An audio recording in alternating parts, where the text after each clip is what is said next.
My fiancé told me, I can't marry you right now. I need space to figure things out with my ex. I nodded, said, do what you need. Then I cashed in our wedding fund, booked a solo trip to Europe, and posted my adventures online. Her calls started flooding. The moment. She realized I was living my best life. I'm Jake, 30 years old, software engineer in Seattle. 3 months ago, I thought I had everything figured out. I was engaged to Melissa, 28, who I'd been with for almost 4 years. We'd been planning our wedding for 8 months, venue booked, invitations ordered, the whole thing. The wedding was supposed to be in October, just 2 months away at that point. We had $31,000 saved up in a joint account specifically for the wedding. My parents kicked in 10 grand. Her parents contributed 5, and the rest we'd saved together. Well, mostly me. I was putting in about $1,200 a month, while she contributed maybe $300. But I didn't care. I loved her, or at least I thought I did. Melissa worked in real estate, which meant irregular hours and lots of client meetings. I trusted her completely. Never had a reason not to. Sure, she'd mention her ex, David, occasionally. They dated for 2 years in college, broke up 6 years ago when he moved to LA for work. She said they were on good terms, that they'd grab coffee maybe once or twice a year when he visited Seattle. I didn't care. I'm not the jealous type. Everyone has a past. That changed on a Tuesday evening in late July. I came home from work around 6. Melissa was sitting on the couch, still in her work clothes, staring at her phone. She looked up when I walked in, and I could tell immediately something was off. Her face was pale, her eyes red like she'd been crying. "We need to talk," she said. Those 4 words. I felt my stomach drop. I sat down across from her in the armchair, not on the couch next to her. Something told me to keep distance. "What's going on?" I asked, keeping my voice steady. She took a deep breath. "I've been seeing David." The room tilted. "Seeing him? Like coffee?" "No, like seeing him. For the past 3 months. 3 months, a quarter of a year. While we were planning our wedding, tasting cakes, arguing about the playlist for the reception. Are you—" I couldn't finish the sentence. "We've been talking a lot," she said, not meeting my eyes. "He moved back to Seattle in April. Got a job at Amazon. We reconnected and—" I don't know, Jake. All these old feelings came back. "Old feelings," I repeated. My voice sounded distant, like it belonged to someone else. "I didn't plan this. It just happened. We've been meeting for lunch, going for walks, and last week—" She trailed off. "Last week, what?" "We kissed. More than once. And I realized I have feelings for him still. Real feelings." I sat there, processing. My hands were shaking, so I folded them in my lap. "So what does this mean?"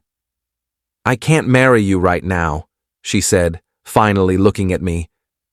"I need space to figure things out with David, to see if what we had is still there, if it's real, or if it's just nostalgia." "Figure things out," I said slowly. "You want to pause our engagement, 2 months before our wedding, to explore things with your ex. It's not like that." "Then what is it like, Melissa?" She started crying. "I'm confused, okay?" "I love you, Jake." "I do. But I need to know if David is the one I'm supposed to be with. I need to be sure before I commit to marriage." "You weren't sure before this?" "I thought I was. But seeing him again, it's made everything complicated." I stood up, walked to the window, looked out at the street. A kid was riding his bike in circles on the sidewalk. Everything looked normal out there. Inside our apartment, my life was imploding. "What do you want me to do?" I asked, still facing the window. "Just give me time. Maybe a month, to figure out my feelings." "A month?" "Yes. We can postpone the wedding. Tell people we're pushing it to next year. Then I can have space to think clearly." I turned around. She was wiping her eyes with a tissue, mascara smeared. Part of me wanted to scream. Part of me wanted to beg her to stay. But a bigger part, the part that would end up saving me, felt suddenly, strangely calm. Okay, I said. She looked up, surprised. Okay? Yeah. Do what you need to do. Figure things out. Really? You're okay with this? I didn't say I'm okay with it. I said, do what you need to do. She stood up, came toward me like she might hug me. I stepped back. I'm going to stay at Mark's place, I said. Mark's my best friend, has a spare room. Take all the time you need. Jake, I need to pack some stuff. I went to our bedroom, grabbed a duffel bag, threw in clothes and toiletries. She followed me, hovering in the doorway. I really do love you, she said. I zipped up the bag. If you loved me, you wouldn't be doing this. That's not fair. None of this is fair, Melissa. I walked past her, grabbed my laptop and charger from the living room, and left. Didn't look back. Mark opened a beer for me when I showed up at his door. I told him everything. He called Melissa some choice words I won't repeat here. His girlfriend, Amy, who was there too, just kept shaking her head and saying, I never liked her, over and over. That night, I couldn't sleep. Lay in Mark's guest bed, staring at the ceiling, thinking about everything. 4 years together, all the plans we'd made, the apartment lease we'd just renewed, the wedding in 2 months that apparently wasn't happening. Then I thought about the money, that $31,000 sitting in our joint account. At 3 a.m., I pulled out my phone and checked the account. Both our names were on it. Either of us could withdraw funds. I looked at the deposits. I'd contributed $18,000 of the total. Her parents $5,000, my parents $10,000. Her personal contributions totaled maybe $3,000. I spent the rest of the night thinking. Update 1. The next morning, Wednesday, I called in sick to work, went to the bank when it opened at 9, withdrew $18,000 in cash, exactly what I'd personally put in. Left the rest. The teller didn't ask questions, just counted out the bills and handed them over. I deposited it all into my personal checking account at a different bank. Then I went home, our apartment, during the day when I knew Melissa would be at work. Packed up the rest of my important stuff. Documents, my gaming console, the signed Seahawks jersey my dad gave me, photos of my family. Took about 3 hours. Left a note on the kitchen counter. Took my contribution from the wedding fund. You can keep the rest for whatever you need. Good luck figuring things out. Blocked her number. Blocked her on Instagram, Facebook, everywhere. Next stop, travel agent. Yeah, I know, old school. But I wanted someone else to handle the details. Told the agent I wanted a month in Europe, starting as soon as possible. She found me flights, hotels, a loose itinerary. London, Paris, Amsterdam, Barcelona, Rome. I'd always wanted to do this trip, but Melissa hated flying, always made excuses. Cost me $8,500 for everything. Flights, decent hotels, and some cushion money. Still had almost $10,000 left over. I flew out that Sunday. 4 days after Melissa dropped her bomb. Didn't tell her. Didn't tell anyone except Mark and my parents. Changed my outgoing voicemail to, I'm out of the country for a while. If it's urgent, email me. Then I unblocked Melissa's number, just so her calls would go to voicemail, but I wouldn't see them. First stop, London. Got there Monday morning their time. I was exhausted, jet-lagged, heartbroken. Checked into my hotel in Shoreditch, slept for 12 hours straight. Woke up Tuesday feeling different. Not better exactly, but determined. I'd been following travel photographers on Instagram for years. Knew all about the golden hour shots, the composition rules, the hashtags. Figured why not document this? Took my phone, went to Tower Bridge at sunset, and got this incredible shot with the sky all orange and purple. Posted it to Instagram with a simple caption, New chapter starts now. Within an hour, it had 200 likes, way more than I usually got. Friends commenting, wait, what? And Are you in London? I didn't respond, just kept posting. The British Museum the next day, Camden Market, a random pub with the best fish and chips I'd ever had. I turned my phone to airplane mode most of the time, only turned it on to post photos and check messages once a day. Started getting DMs from people. My cousin asking what happened. My coworker asking if I was on vacation. Even Melissa's friend Rachel messaged, "Did you guys break up?" I ignored them all. By Friday, I was in Paris. Posted a photo from the top of the Eiffel Tower. Caption, "Turns out I can enjoy romance alone." Who knew? That's when my phone started going crazy. I turned off airplane mode to post the photo and immediately got slammed with notifications.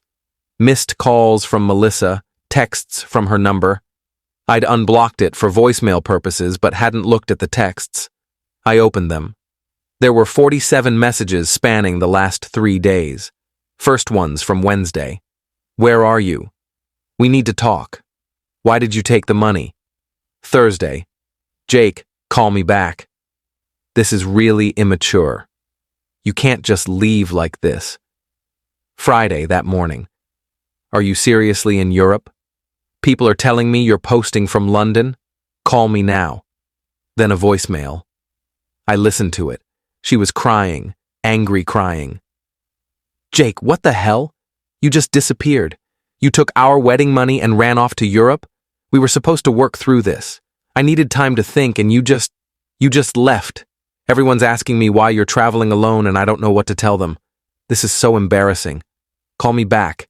We need to talk about this like adults." I deleted the voicemail, turned my phone back to airplane mode, went and had the best creme brulee of my life at a cafe in Montmartre. Update 2. By the second week, I was in Amsterdam, posted a photo on a boat in the canals. Caption, "Freedom looks good on me." That post got 500 likes. People I hadn't talked to in years were commenting, "Good for you, man. Living your best life." She didn't deserve you anyway. That last one was from my friend Tyler, who'd apparently heard something through the grapevine. I finally checked my texts that night. There were over 80 now from Melissa. The tone had shifted dramatically. Week 1, she'd been angry. Week 2, she was desperate. "Jake, please. I made a mistake. I'm so sorry.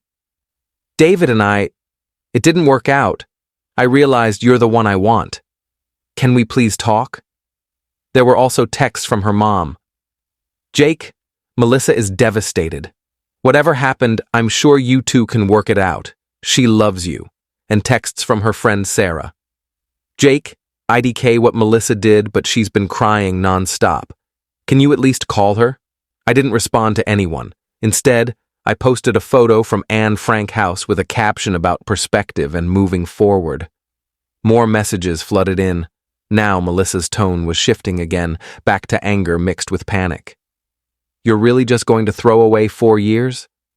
I said I was sorry. "You took the money that my parents contributed too. Everyone thinks you abandoned me. How am I supposed to plan a wedding when you're in Europe ignoring me?" That last text made me laugh out loud. Plan a wedding? The wedding she'd put on hold to hook up with her ex? Mark texted me around then. "Dude, Melissa showed up at my apartment today. She was asking where you are when you're coming back. I told her I didn't know. She tried to get Amy to talk to you. This is getting nuts." "Let it get nuts," I texted back. "I'm eating stroopwafels in Amsterdam and living my best life." "You're my hero," he replied. "In Barcelona, I met some other travelers at my hostel. Yeah, I downgraded from hotels to hostels to save money and actually meet people. 3 Australian guys and 2 girls from Canada. We all went out for tapas and drinks. First time I'd really socialized with strangers in years. Melissa always hated meeting new people, so we rarely did spontaneous stuff like that. I posted a group photo, caption, "New friends, new experiences. Life's good." That post got over 700 likes, and that's when things really escalated. Update 3. My phone rang at 2 a.m. Barcelona time while I was out with my new friends. I'd been drinking sangria and actually having fun for the first time in weeks. I didn't recognize the number but answered anyway because I was tipsy and not thinking. Jake? Oh, thank God. It was Melissa. How did you get this number? I called Mark's office line, told his receptionist it was an emergency. She gave me your number. Jake, please, we need to talk. I hung up. Blocked that number too. She called back from another number. I didn't answer. Text from that new number. I borrowed a friend's phone. Jake, please. I canceled things with David. It was a huge mistake. I want you. I want us. Come home and we can fix this. I was drunk enough to finally respond. There's nothing to fix. You wanted space to figure things out with your ex. I gave you space. Now I'm figuring things out on my own. That's not what I meant by space. Then you should have been clearer. Have a nice life, Melissa. I blocked that number too. The next day, nursing a hangover, I got an email from her. Long, rambling, full of apologies and explanations. David had been pressuring her to give him another chance. She'd been confused about her feelings. She'd realized after 1 week that it was all a mistake, that she loved me, that David wasn't the person she remembered. I'm willing to go to couples therapy, she wrote. I'll do whatever it takes. Just please come home. I didn't respond.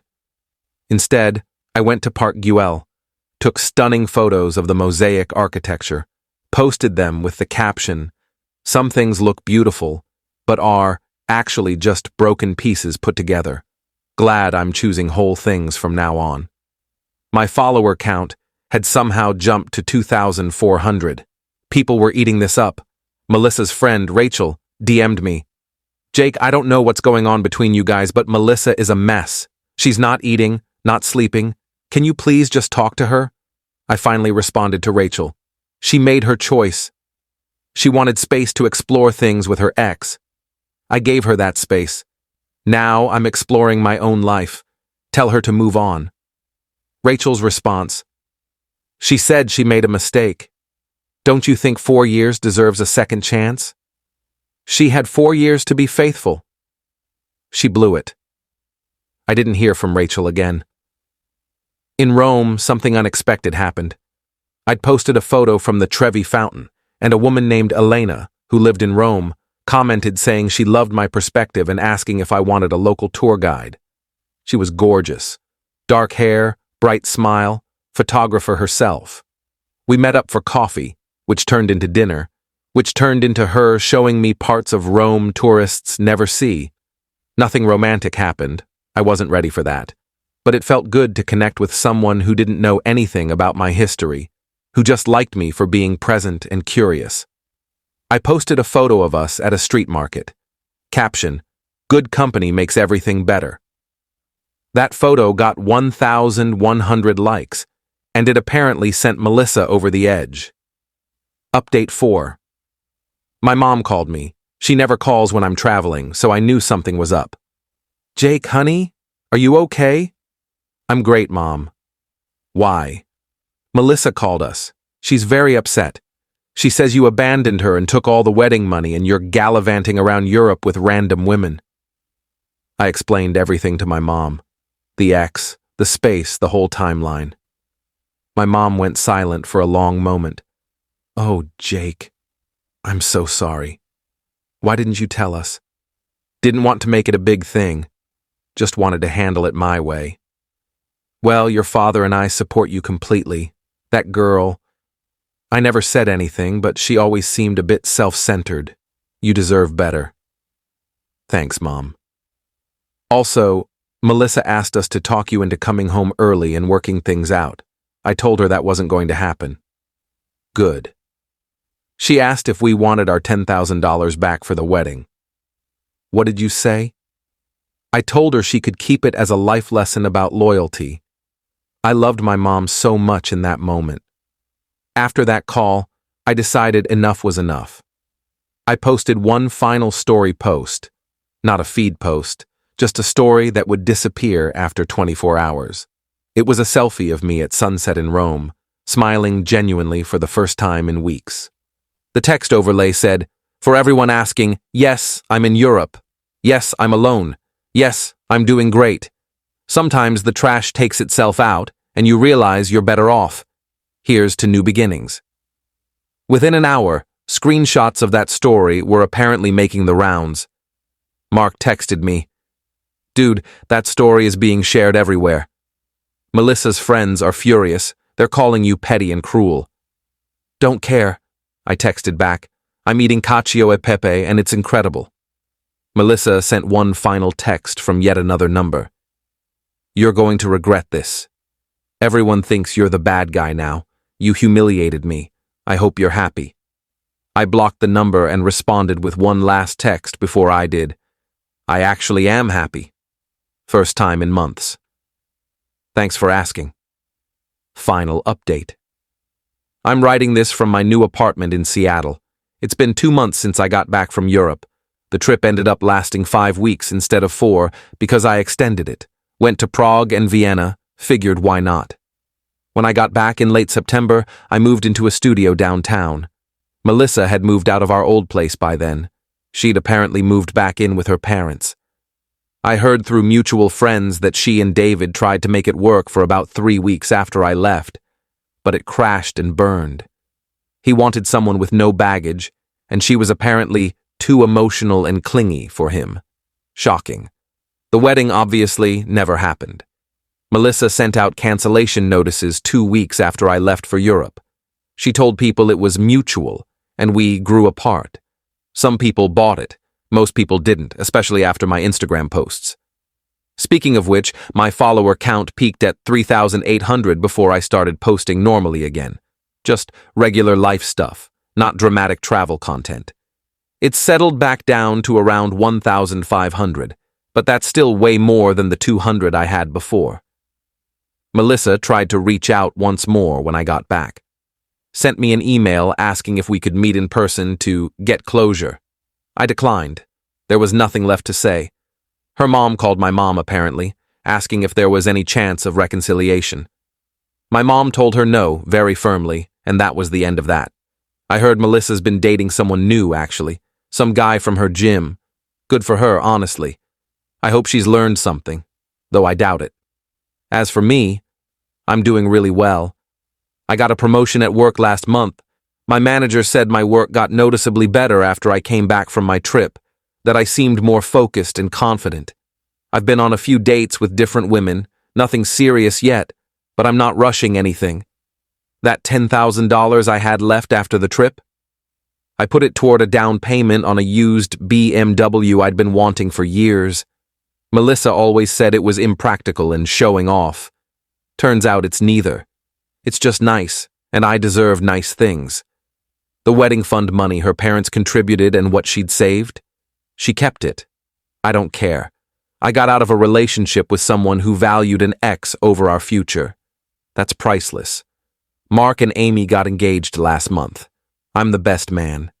They asked if it would be weird given what happened with Melissa, and I told them I'm genuinely happy for them. Some people are ready for marriage. Some people just pretend to be.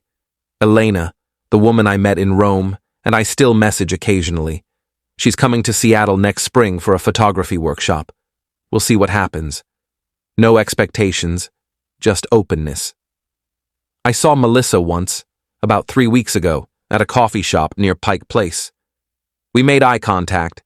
She looked like she wanted to say something. I just nodded politely and left with my coffee. There was nothing to say. People have asked me if I'm bitter. Honestly? Number. I'm grateful. Grateful she showed me who she was before we got married, before we had kids, before I invested even more into someone who saw me as a backup plan. The trip changed me, not just because I got away, but because I remembered who I was without someone constantly dimming my light. I'm good company. I'm worth more than being someone's second choice, and I'm absolutely capable of being happy on my own. Edit 1. Someone asked what happened to the $13,000 I left in the account. Melissa kept it. Used some for the cancellation fees. Venues don't refund everything. And I assume kept the rest. I never asked. Not my problem. Edit 2. Yes, I know blocking someone and then unblocking them for voicemail seems complicated. I wanted her to be able to reach me technically, without me having to see her messages in real time. Worked perfectly. Edit 3. No, Elena and I haven't dated. We're genuinely just friends who might become more someday. Or not. I'm not planning my life around possibilities anymore.